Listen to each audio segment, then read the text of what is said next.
All right, today we are breaking down how to prep for one of the world's most popular English tests, the IELTS. And we're not just going to look at tips and tricks, we are going to crack the entire code for a top score. So let's just dive right into the big question, right? How in the world do you master a test that's designed to measure your entire ability to communicate? I mean, that's huge. And the answer, it isn't just about memorizing vocabulary lists. It's all about strategy, it's about structure, and it's about showing what you know with real confidence. And to make this super real and practical, we're going to follow along with the journey of a graduate literature student named Chloe. Her actual prep plan is going to show us the exact strategies that can take a score from just okay to absolutely fantastic.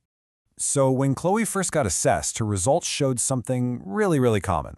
She was already a pretty confident speaker, but her academic writing, it was just average. So that's our starting point. That's the baseline we're going to build everything from. Okay, first things first. The plan was to take her speaking skills, which were already strong, and push them from just good to great. And this is where a couple of key techniques can make a massive difference. So in her first test, Chloe's answers were, well, they were short. Super short. Like this one. The answer is accurate, yeah, but it doesn't really show off her skills. It answers the question, but it doesn't prove she's fluent. But now, look at this. This is the transformation. It's incredible, right? But using a simple structure, she takes a basic idea and expands it into this detailed, engaging story. She's describing the atmosphere, she's explaining why the festival is important. This shows way more vocabulary and a real cultural awareness. So, how'd she do it? Well, the secret was practicing with model phrases, just like these. Think of them like scaffolding for your ideas. They add structure and sophistication to pretty much any answer, and they help you organize your thoughts on the fly, which is exactly what the examiners are listening for. And she didn't just practice this on one or two topics. Oh no.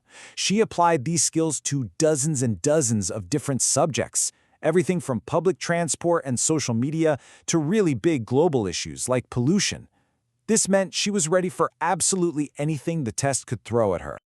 All right, we've seen how to level up the speaking. Now let's talk about that average writing score. The secret here isn't just about using bigger words, it's about cracking the code of a high-scoring essay. It's all about the structure. The very first step was just getting a handle on what she was up against. It turns out the IELTS writing task isn't just one kind of essay. Chloe learned how to spot the 5 most common types. Honestly, just knowing which kind of question you're answering is half the battle. And this sentence right here, this is golden. It perfectly illustrates the core of a great opinion essay. You need a strong, crystal-clear thesis statement right at the top. This one sentence sets the stage for the entire argument. There's absolutely no doubt where the writer stands. And the formula itself is actually pretty simple once you see it. You state your opinion, you back it up with 2 different points that have specific examples, and then you wrap it all up with a solid conclusion. It's basically a roadmap you give to the person reading your essay. So with the main structures for speaking and writing locked down, Chloe's training shifted to the finer details. All those little things that create true fluency and make your English sound really natural and advanced. Now, using idioms can totally elevate your language, but the key word is naturally. So Chloe practiced using phrases like these, not to show off, but to add some color and, a native-like feel to her answers. But it's not just what you say, it's how you say it. Her initial feedback specifically pointed out a need to work on her tone inflection. So her training really zeroed in on using her voice to add emphasis, emotion, and clarity. And here's a really simple but super effective homework exercise she did. She just practiced lists of rhyming words. It might seem basic, but this kind of workout is amazing for improving your pronunciation, your rhythm, and your vocal control, all key parts of speaking clearly and confidently. This exercise is just fantastic. It shows how you can talk about the exact same topic, but with completely different tones.